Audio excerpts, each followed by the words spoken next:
Are you getting to the end of the day, the end of the week, or the end of the month and realizing that you haven't accomplished nearly as much as you needed to? Then this one's for you. Today, we're tackling to-do lists. Making a daily to-do list may seem trivial, but for many of us, it's the first and necessary step in creating the life that we want for ourselves. My name is Connie, and I'm here with your weekly wellness tip. I do the research and a little bit of work, and then I bring you little tidbits of information and invite you to join me on the journey of self-healing. So whether you're having trouble getting started or you're having trouble following through, don't worry, I got you. In fact, this is such a fundamental, important habit that we're gonna break it down into two parts. This week, we're gonna tackle how to get started, and next week, we're gonna dive into that follow through and start creating better habits. So if your biggest hurdle is sticking to that to-do list, make sure you hit that subscribe button now so you don't miss out on next week's video. Let's take a deep, beautiful, intentional breath together and then start optimizing our lives.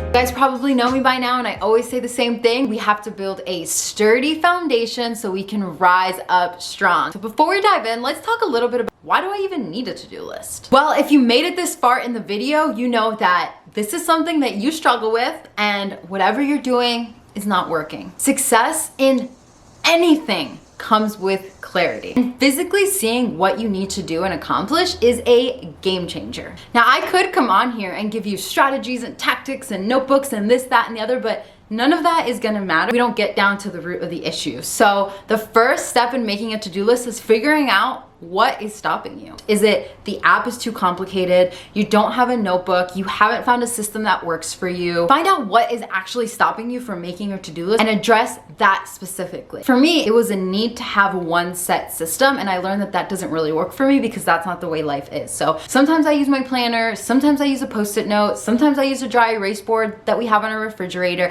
The point is that I'm doing it every day. Limiting myself was really hindering me, so I just made it work. Make it work.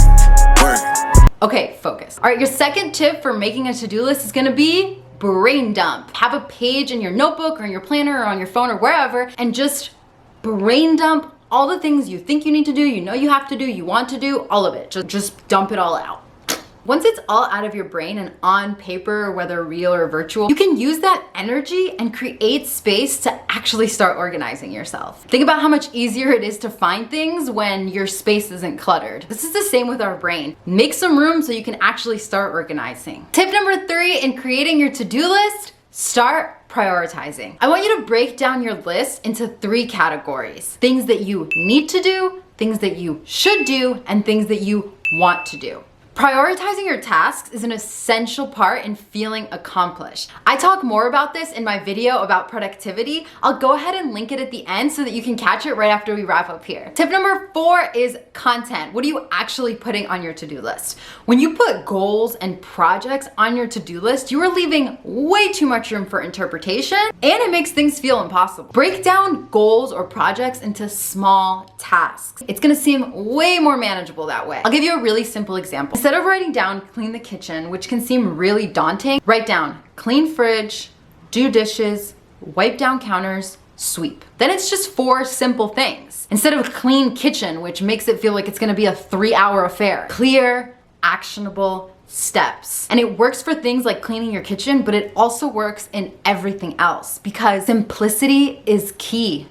Always. And now for our moment of reflection, which is an invitation or a gentle nudge for you to spend a little more time with yourself and clear out some of that gunk that's holding you back. So what is one solution to the reason why you're not starting your daily to-do list? If you have any questions or you need some help, let me know below or reach out to me. I'm here to help you. If you found this helpful, let me know by liking this video. And don't forget to subscribe. I'll see you next week when we tackle sticking to your to-do list.